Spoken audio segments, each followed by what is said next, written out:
Howdy, hello, friends. Welcome back to Adobe Live. Thank you so much for joining us once again on Draw This in Your Style, or for your first time if you're brand new here, of course.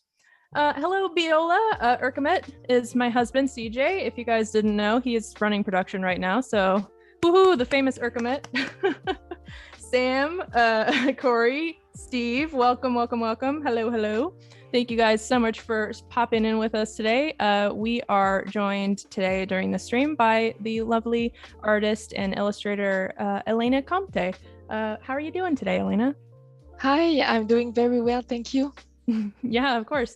So if you guys are unfamiliar with what we do during this stream, if you never heard of the fun event Draw This in Your Style, it's basically when an illustrator will create an illustration specifically for this, and they will upload it and invite everyone and anyone to recreate that specific illustration in their own artistic style. So basically we do that, but with a little bit of a twist. Me and Elena picked a theme before the stream. It's bedtime stories, and we each created our own artwork pieces, and now on the stream we are swapping them and redrawing each other's artwork.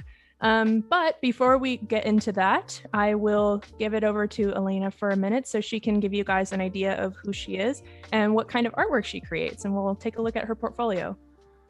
Okay, hi. Thank you, first of all, for having me here. I'm really happy. So the main work I do is making illustrations and patterns for children. That's what I like the most. I've been doing that since 2019 full time.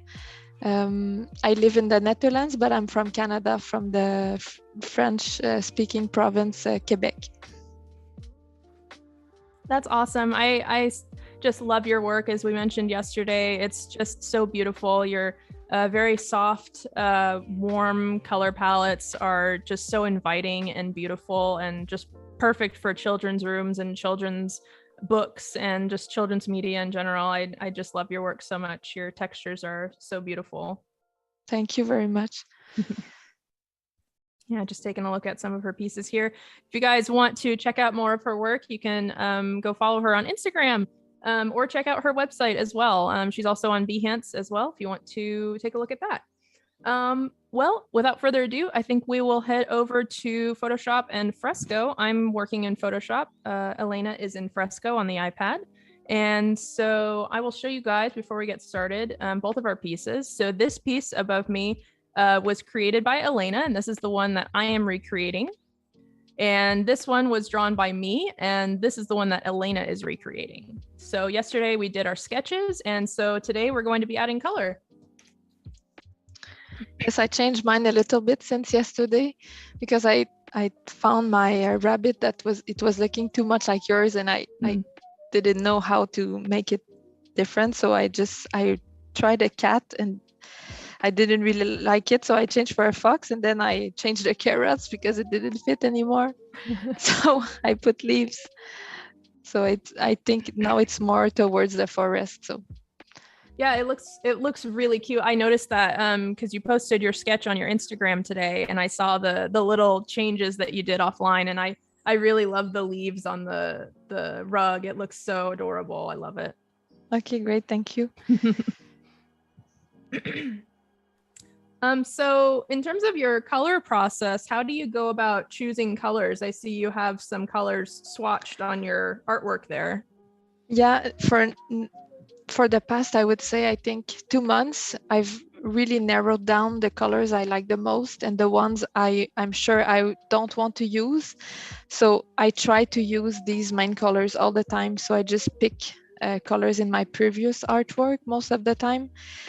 Like these colors here on the corner, I took these colors from one of the night scene I recently drawn on my Instagram about squirrels in the tree. So I picked these colors there.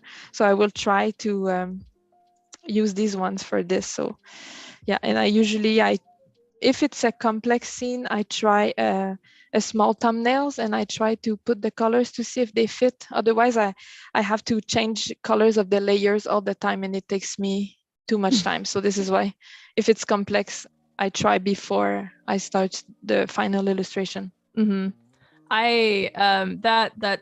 The squirrels in the tree image is one of my favorite illustrations you've ever done. Oh wow, thank you I so love it much. so much. Yeah, it was Thank so you. cute when it popped up on my feed recently. I was just, oh, it's so adorable. I love it. Thank you. Yeah, I tried to, like, my focus was on creating really an atmosphere that is really cozy, you know, but trying to keep it simple as well. So this is also difficult. Sometimes it's like there's too much depth when you add like light and stuff. It makes the rendering more 3D. Yeah. So yeah, I struggle with that for dark scenes too. It's like on one hand, I want to add that atmosphere, but on the other hand, I don't want it to look too digital. I still want it to look traditional. So I definitely struggle with that a lot. And I have to kind of like keep myself in check on how like digital my artwork or the lighting effect is looking. Yeah, exactly. It's a balance. Do you, when you color your shapes, do you recolor them most of the time, or usually from the first draw, like you pick most of the time the good color you want? Or I'll recolor them. For the viewers, you can see I have my swatches here saved in Photoshop. These are the majority of the colors that I use in all of my artwork.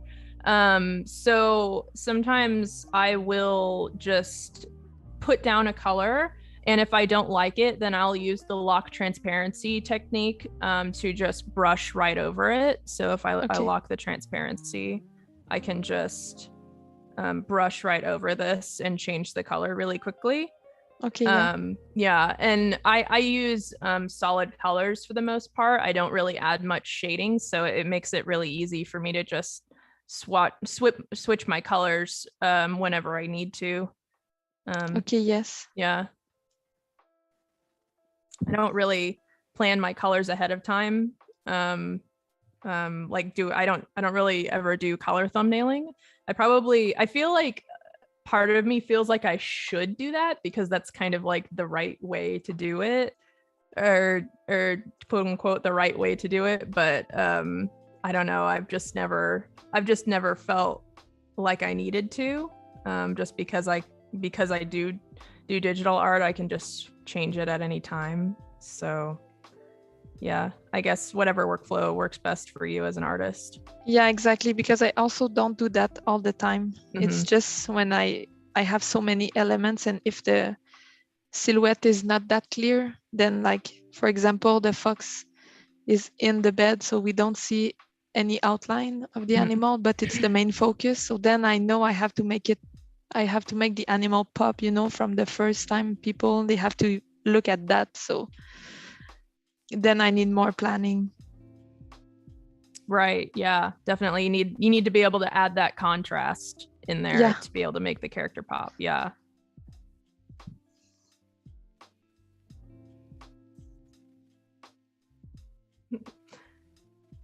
Corey says, I would fully buy that rug in real life. Oh yes, me too, now that you say it. We need to make that ASAP. We need to sell it. Yeah. Carrot rug and the leaf rug. Let's do carrots and leaves. Yes, both would be so nice.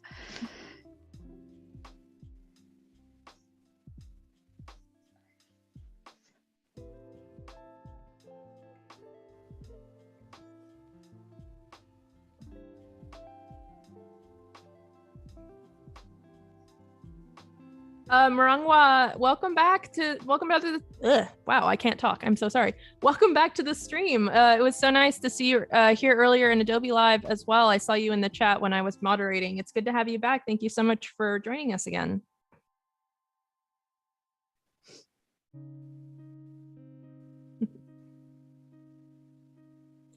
So what kind of brushes do you use to add your texture for your coloring process, Elena? In fresco, the one I prefer the most is this one, Kyle's Paintbox Natural Chunky. I think it's really nice. The edges are a little bit, it really feels like real gouache. I don't know if you can see, but it's like the edges are uneven, if I can say, and it's just a little bit transparent, so you don't see like a really big difference if you lift up your brush and you paint again. So I think this is really nice also. It gives a little bit of depth. So even if the shape you're drawing is really flat in color, then it still has something. It's not completely like, it's less looking like a vector, if I can say it like it has different levels of color, of opacity. Opacity, yeah, exactly. Yeah. That's a really, what brush is that again? That's a really nice brush. I like that. Yeah. It's this one. Do you see it? It's Kyle's Paint Box Natural Chunky. Natural Chunky. I'll have to try that one out. I like that a lot. Yeah. And sometimes for small details, there's also the Oil Dry Round. And this one is like, I used it for the tails of the mouse on my drawing, and it's a little bit more like dry. I don't know if you see, but on your draw this in your style, you use that one for their tails. Yeah, for the tails. Yeah, just to make a little bit of texture there more.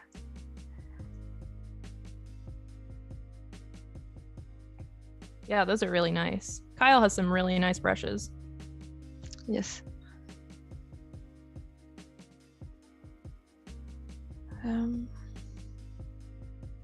If you guys are just getting here, by the way, Kyle T. Webster, his stream was on just before ours. Oh. And yeah, and he was, I saw drawing a ghost eating a popsicle. That was interesting. Yes, this is funny. Was he drawing or? Yeah. Okay. Nice. Yeah. He draws in fresco a lot, I think. Okay, because I've seen him also on YouTube, I think, talking about brushes and how to make your own and to modify his, I think. Yeah, he's actually an Adobe evangelist, and he streams on Adobe every week on Adobe Live. Yeah.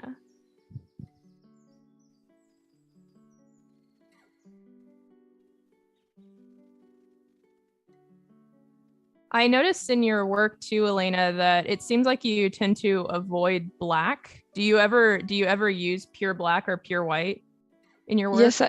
Yes, I use pure black for eyes. Oh. Just to make sure they're really strong to draw the viewer's eyes. And I try to use just dark other colors for more, if it's bigger shapes, then I try to avoid the black. Yeah, that's really smart. I don't use pure black in my work, but I always make sure that the eyes are the darkest thing in the artwork to add that contrast. Because you and I both do those dot eyes, so you really need to make them pop. Yeah, exactly. True.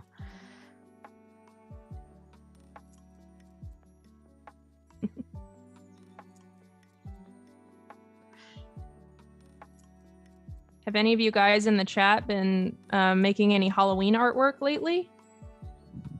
Been loving seeing, we got an entry for Bedtime Stories that was a spooky version. I'm going to show that one off later today at the end. By the way, nice segue. We will be showing off some of the entries that we've gotten so far. We showed off some yesterday, and we'll be showing off some more today, including that one. So if you guys want to post your version of either mine or Elena's online, you can post it on Instagram or with the hashtag Adobe Live DTIYS, or you can post it on the Photoshop Discord in the Draw This in Your Style channel. And we will be showing some of the entries at the end of each session.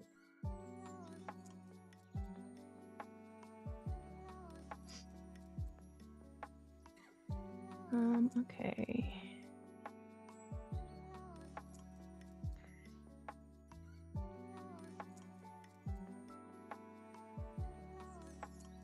So lately, I've actually the past couple of months, I've kind of been adding a teal color to my color palette. So I love that you added teal to this illustration today. So I'm gonna keep some of that teal in there along with my other colors. Yeah.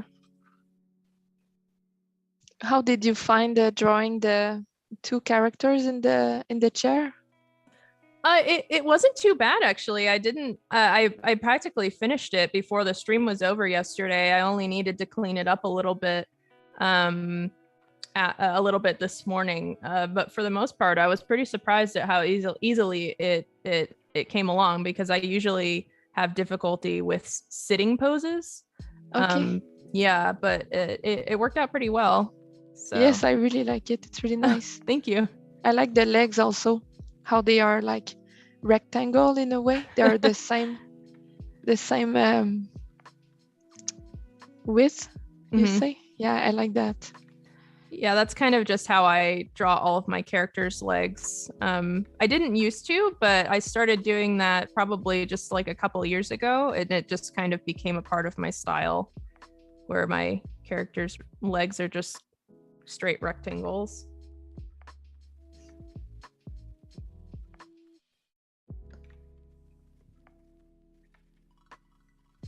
Corey in chat says I thumbnailed about a dozen Halloweeny pieces recently. Oh my gosh. Wow. Well, I guess that's true. I guess a lot of people are doing Halloween artwork right now because people are doing Drawtober and Inktober. Is anyone doing Inktober? Have you ever done Inktober or Drawtober, Elena? Yes, I think I did it twice. Oh wait, you did mine. That's how we met. Yes, I did yours. Yeah. Yeah, it was my second, I think, Inktober. I was really like looking forward for this one, but I had too much work. I couldn't do it, which is a good thing in a way, but yeah. It's always really exciting to do Inktober. I feel we just practice so much and we learn so much, and we can see how others have drawn the theme and the prompts. So yeah, I think I would like to host one also, maybe towards children's book or something.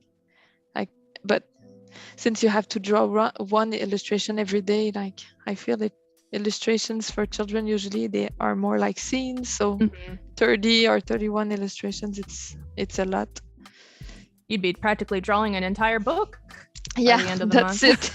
it. Yeah, so I haven't found the best idea yet. So yeah, I did my I hosted my first list last year, for those of you that didn't know, and that was, as I mentioned, I actually forgot, that was actually how I met Elena, because I found her through her doing my Drawtober list last year. It was called Beartober. I was hoping to do it again this year, but instead we are doing Draw This in Your Style, which is even more fun. Yes. But maybe next year I will do a list if something else doesn't come up in the meantime. I had the other day, I think I saw in my archived stories, I saw that I translated your prompt list in French. I don't know if you remember that. I do remember that. Yeah. Thank you so much. That was really cool. I got You're welcome. yeah, I got a few people. I think there was a couple of people that translated it in Russian and French. Yeah, it was really neat.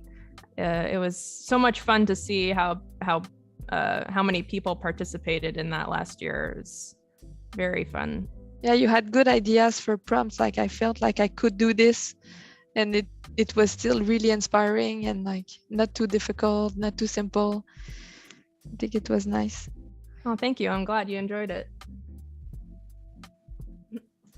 Charmaine, welcome to the stream. Thank you so much for joining. They say, yay, I finally got to join you guys. I discovered yesterday's live stream recording on YouTube last night. You are so inspiring. Oh, thank you so much. I really appreciate that. Shantae Madden, welcome to the stream.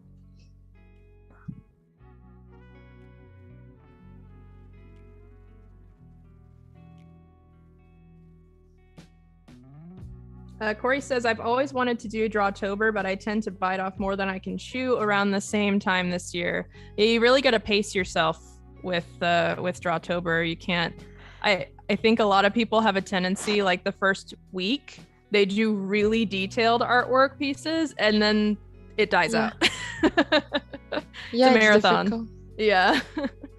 I remembered, I think I started work like just sketching a lot of themes, like a prompts, like sketching a page, for example, on each prompt, then the day of the prompt I would do a finished illustration, but sometimes it wouldn't work, and I would have done like 2-3 illustrations in one day just to make something that would work. Oh no. Yeah, at the end I was so tired to draw. Yeah, I was definitely burnt out by the end. But again, like I really love a lot of the pieces that I made, though. I think that Drawtober is a great way to get you out of your comfort zone and kind of force you to maybe work on a prompt that you wouldn't have worked on otherwise. Yes. I definitely don't regret doing last year's list because I wouldn't have all of the great pieces in my portfolio that I did if I hadn't. So yeah, it really pushes you out of your comfort zone a little bit. Yes.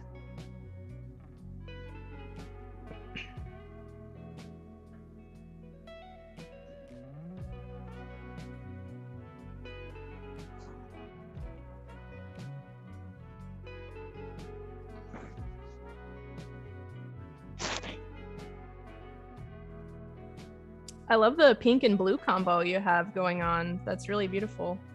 Okay, thanks. Yeah, now I think I'm getting somewhere, but I'm stuck.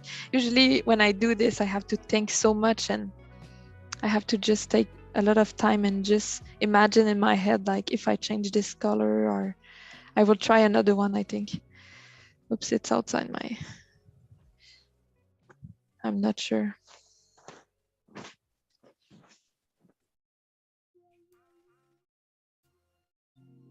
Hmm.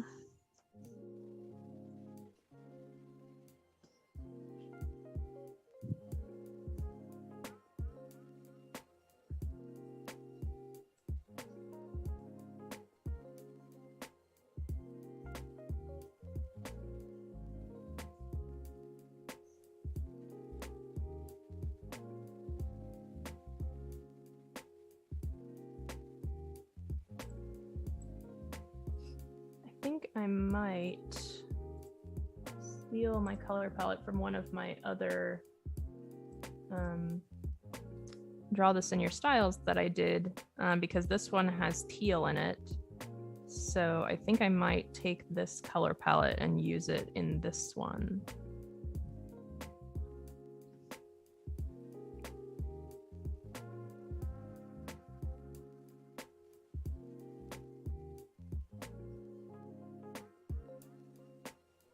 So this was actually the piece that I did with Ragonia. If you guys were here for that one, we did the theme bus stop. So I'm going to, I think, try to work this color palette into this scene. It might not work, but we'll try it out. Don't know yet.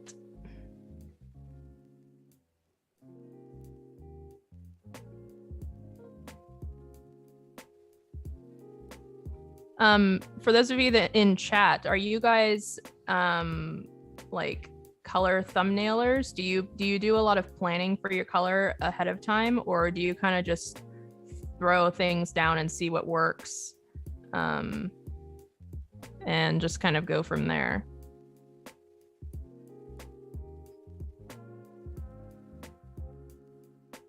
I kind of wish that I was a planner because I feel like it would be nice to be able to have those images to show my process, but I don't think I have the patience for color thumbnailing, to be honest. I have a lot of respect for traditional artists that do color thumbnailing because they really have to plan a lot. Yeah. I think you could also show your process by like exporting JPEGs like every couple of layers you add, just to show like how you build it up. Maybe it could still be really interesting. Yeah, that's very true. I've never thought about that.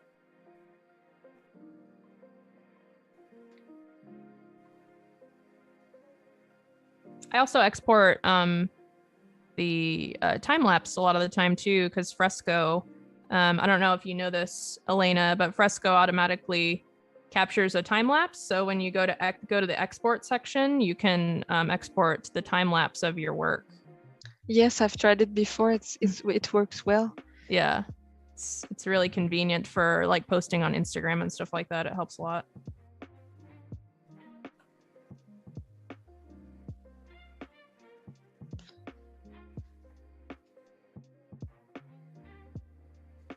Corey says, I find it so interesting how everyone on the show so far has gone about accomplishing some of the same things in incredibly different ways with different processes. Yeah, that's very true. You can do a lot of different things, or you can do a lot of the same things, but in a lot of different ways on either like Photoshop or Fresco or any of those programs. Lots of different processes to go about doing the same thing.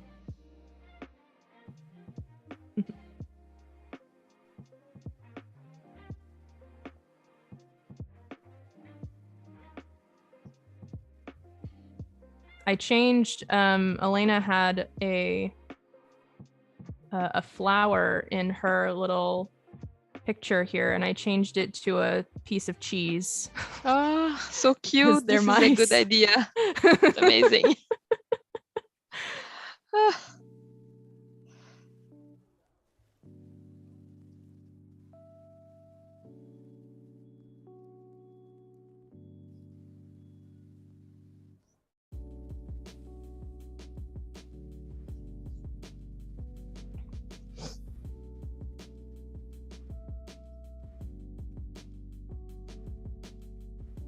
And again, for those of you that are just popping in, feel free to recreate either one of our illustrations. Elena's, here I'll zoom out so you guys can see. Elena's is this one here, and mine is this one here. Feel free to recreate either of those in your own artistic style, and you can post them online with hashtag Adobe Live DTIYS.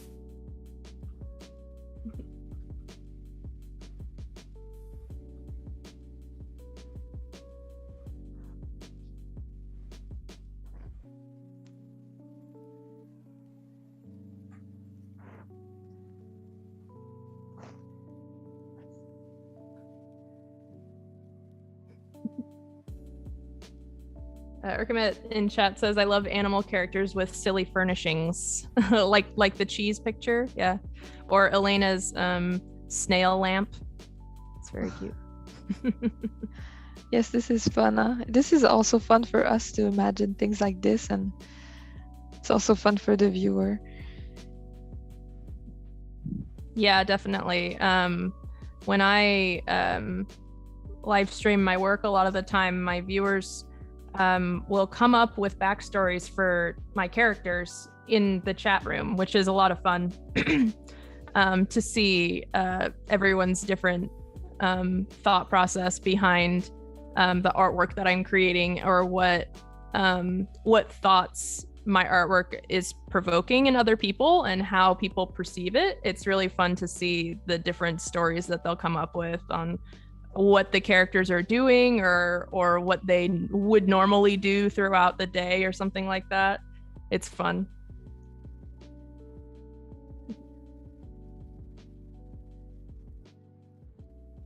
Charmaine says the framed cheese picture is an adorable idea, almost like when you take a picture of your food for Instagram. Yes.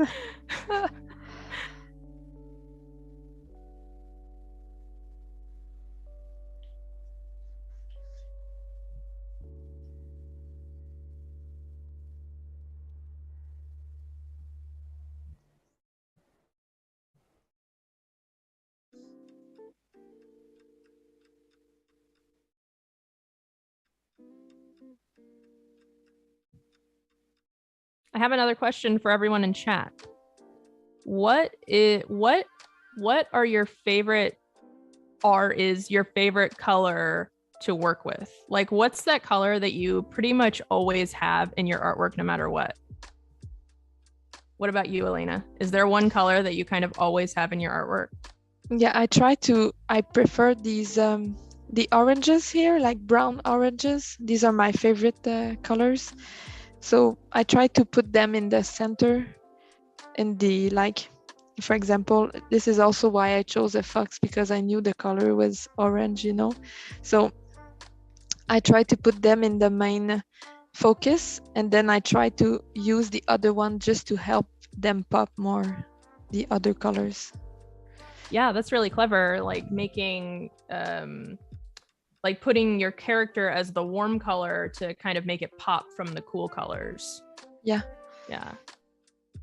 But I see like a lot of artists, they when they like oranges, they usually use blues, but I always preferred, I think, purples, but now I'm starting to like blues more. So I don't know, I'm still in the middle. Like the piece you saw, I used purples and greens. So I'm still like, I'm experiencing with these two like group of colors, I would say.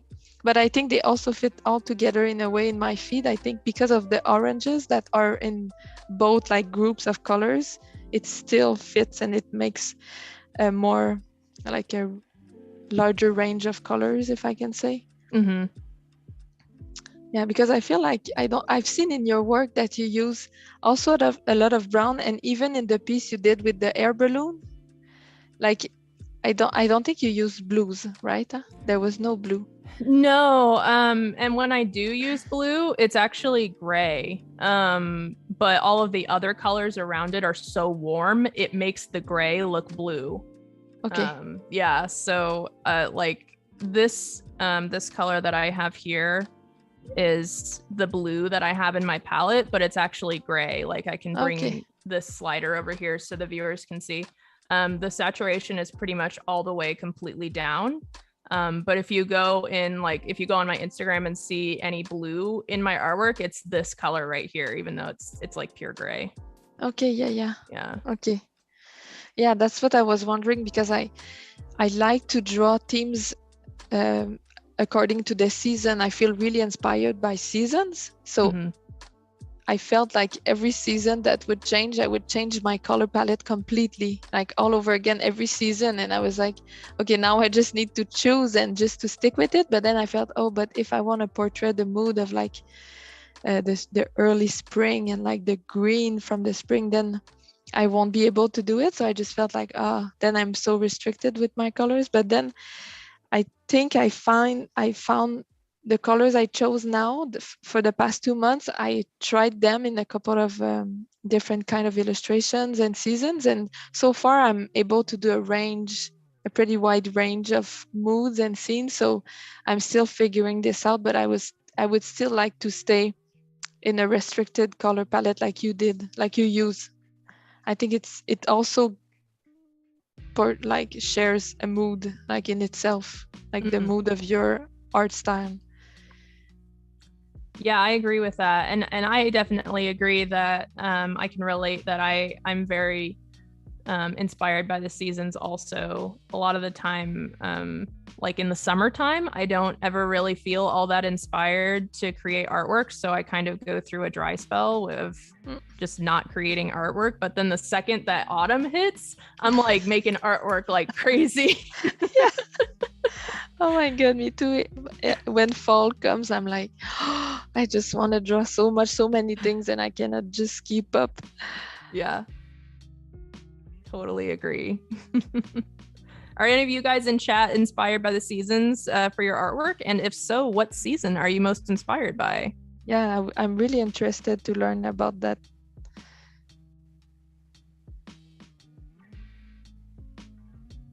Yeah, I struggle with doing like spring and summer artwork because even the greens that I use are usually pretty dark and desaturated, which doesn't really feel very summery when I'm making the artwork. But like when I use these colors for my fall themed artwork, it makes sense and it feels right to me. So like it just like when I'm making summer artwork, it just feels like it doesn't go well. I don't know. Yeah, and does it bother you that it's not the feel, like I was explaining, like the feel of the summer, like the fresh colors or the vibrant colors? Does it bother you? Or yeah, I have a hard time working with really bright colors. Before I figured out my really dark, muted, earthy palette. I was using brighter colors, but I've kind of moved away from that. Okay. Yeah, so now I really stick to like just the like really dark, moody colors. So it doesn't, the dark, moody colors doesn't really feel like summer and spring to me. So it's hard for me to make artwork in that time of year. Charmaine says the autumn season is so inspiring for art, and Corey says truly. Yes, I feel like a lot of artists make a lot of art in autumn. I mean, especially October because of Drawtober and everything. Yeah, true. I feel also that, I don't know, but in that period, I feel also people are like companies and brands, they're working more. I feel I don't know, everyone is in a rush also, and they want, when they contact you for something, they just want it rush. They need it now. I don't know. I feel like everyone wants everything before December, I feel. Oh, yeah. Got to get it out before the holiday rush. Yeah, probably. Oops. Charmaine says, I tend to have saturated blues, but lately I think because I've been doing more autumnal themed pieces, there's a lot more orange and warmer colors. Oh, I'll have to check out your work, Charmaine. Yeah, I'm going to open your portfolio to check out your work later. I can't wait to see it. Oh yeah, me too. How can I remember that? Like who talked or who was there? I can send you a link. Oh, okay, great. Thank you. I'm actually gonna take a picture of your name really quick in chat. There we go. Corey says, my stuff always ends up with these hyper color blues and greens, if not those hot pink rim light. Oh, that's fancy. What's rim light? What does it mean? So rim light is when a character is backlit, and so the light is shining back, and so there's like a rim of light along the edge of the character. Oh yeah, okay, I know. Sam Peterson in chat says, that's me. I always tend towards blue and earthy orange tones. I remember back in the day when Sam Peterson and I used to stream for the Adobe Twitch channel. Sam was really known for doing a lot of rim lighting. Speaking of rim lighting, he always had to have rim lighting in his artwork.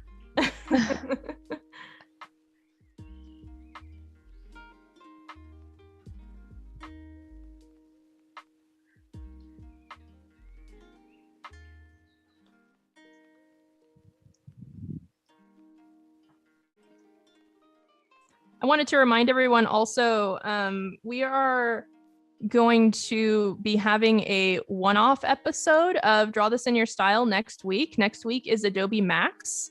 By the way, this year and last year, Adobe MAX is completely free because they're doing it online.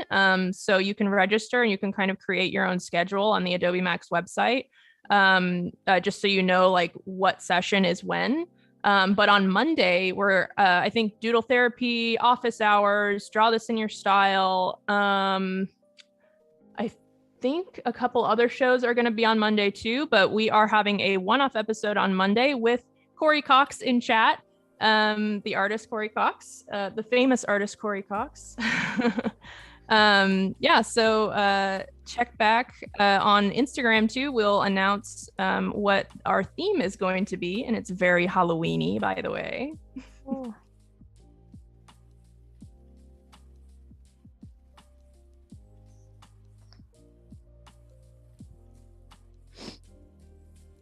And also, if you're over on YouTube, don't forget to come over to Behance. If you have any questions for us, we can answer them on the Behance chat. We're not looking at the YouTube chat right now, but our main chat is the Behance chat. It's where everyone is hanging out over here. If you want to come ask questions or just hang out, we can see your messages over here.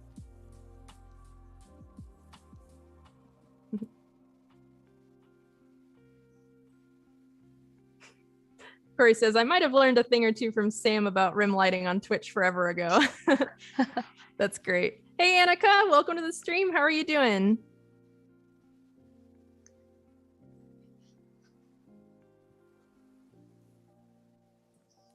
We are currently just working on coloring our pieces here. We're I'm making a little bit of progress, at least. I feel like Elena's making way more progress than I am. No, I'm just starting now. I haven't painted anything. I'm not even sure about my thumbnail. Like, I will start, and I think it's better now, but I'm still not sure. But yeah, I'll go from there.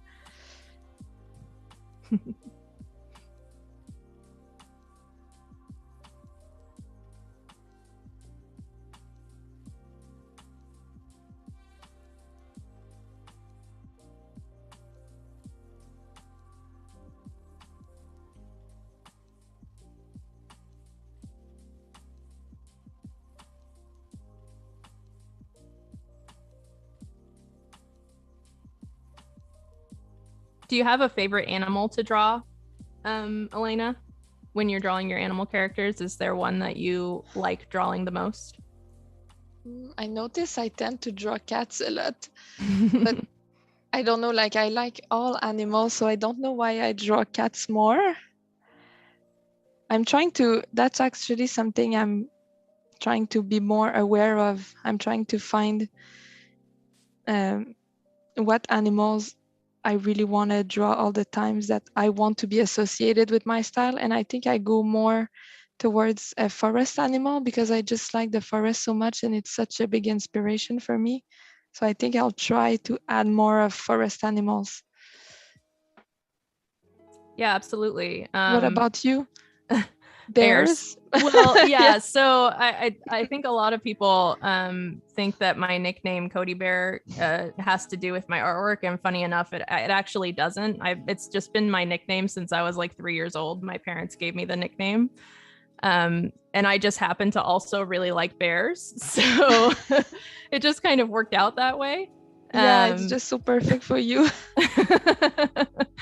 Yeah, so I do draw a lot of bear characters, but I try to broaden my horizons by drawing other animals too. One of my main characters that I'm working on, me and CJ, my husband, are working on a book, a series behind the scenes, and with my character named Frederick Fox. Oh, I actually. cute. Yeah, I actually originally drew him on the Adobe Twitch channel back in 2014 or 15. Oh, wow. Yeah, and we just haven't really been successful in writing a story that we really like, but we're kind of making progress now, which is really nice. It feels really good to kind of just like get some planning done and get some pages written and stuff that we really like. So yeah, it's been a long process, but we're getting there. Yeah, it's really exciting. Yeah, and I started to read a book this summer about how to write children's book. I don't know if you read, I don't remember the author like this, but it's I think it was sold, like it's well-known book, but anyway, I can send you a link later. But she said that yeah, you have to you have to practice so much and you have to work it over and over again. Yes. Sorry, go ahead. No, like we do, I feel with illustration, we just work them all the time and we just rework, and it just gets better with time. Yes, that's definitely how I feel. I remember reading about like the author Roald Dahl. He wrote like Charlie and the Chocolate Factory and James and the Giant Peach and a lot of those books. I remember reading a little biography about him and how he actually rewrote Charlie and the Chocolate Factory like 8 times. Oh, wow. Yeah, before he finally like figured out how he wanted the story to go. So I keep that in the back of my mind when we have to start and stop and rewrite and stuff. It's just part of the process. So yeah, don't be discouraged if you guys are writing your own stories. If you feel like, oh, I've written all of this, but yet I don't like it anymore. You know, if you feel like it's not fitting with the direction that you want to go, just, save that copy and then start working on something else. Yeah, and I guess you also need to take a step back sometime I think you probably, when you write, you have to just let it sit and then come back also. Mm-hmm. This is why it's a long process. Yeah, definitely. Like me and CJ are not always working on it either. We kind of go in phases where we're working on it a lot and then not working on it, just because the kind of the inspiration and the brainstorming will come to us a lot more in sometimes, and then other times it's not so much. So that's also another reason why it kind of takes a long time to really get to where we want it to be.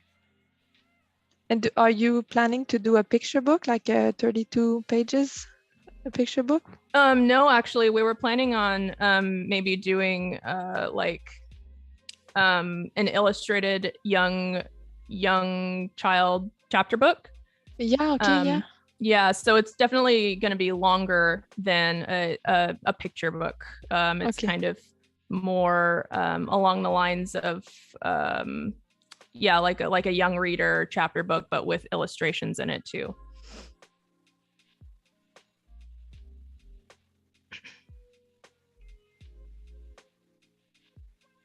Have you written any stories, Elena? No, but I have an idea I want to write. But yeah, that's why I started that book, because I have something I'm really, really inspired to write, but I always have something more important to do than to start writing it. So yeah, but it's still in my mind. I'm still thinking about it. I still need to figure something out in some things out in my story. So yeah, I think I will do it, but I think it will take time. Yeah, exactly. It takes time. Yep. Yeah. That's the moral of this live stream. It takes time. Yeah, everything takes time, I think. Is there someone in the chat that would like to ask question about, like, why do I would like to know what they struggle? Like, maybe we can give our opinion. I don't know if they would like to hear. Maybe we can find solutions or something together. Yeah, sure. If you guys have any questions that maybe I or Elena could answer, we only have maybe like a few 3-4 minutes before. I didn't look the time.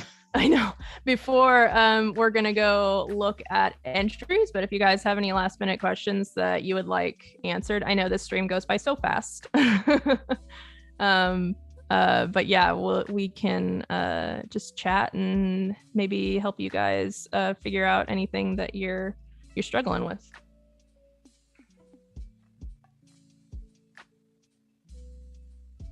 Hi, Viola, welcome. How are you doing?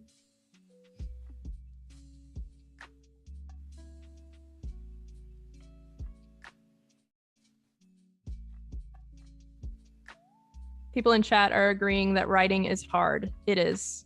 I am not a writer. I don't write. My husband writes. I draw things.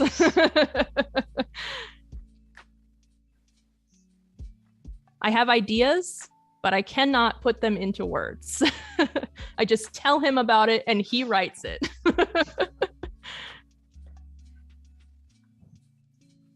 You make a good team.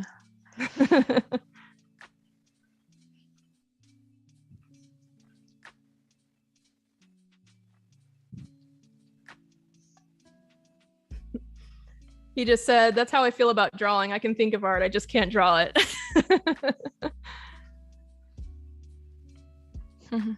We have our jobs. Yeah.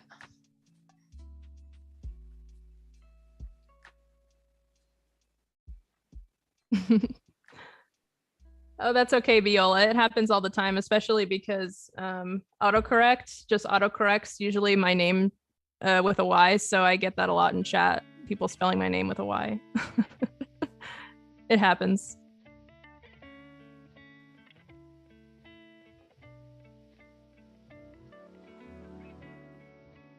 So I'm still figuring out the palette. I don't know if I really like the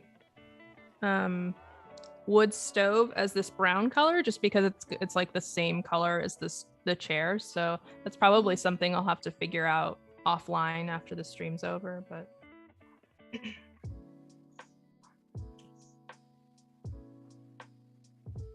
Corey is asking, how do you go about deciding when you've added enough or too much detail in a piece? Our styles are so different, and I'm curious. What do you think, Elena? This is a good question, but I think I will try to make it quick. But I think for me, like, I try to take more time to plan my sketch.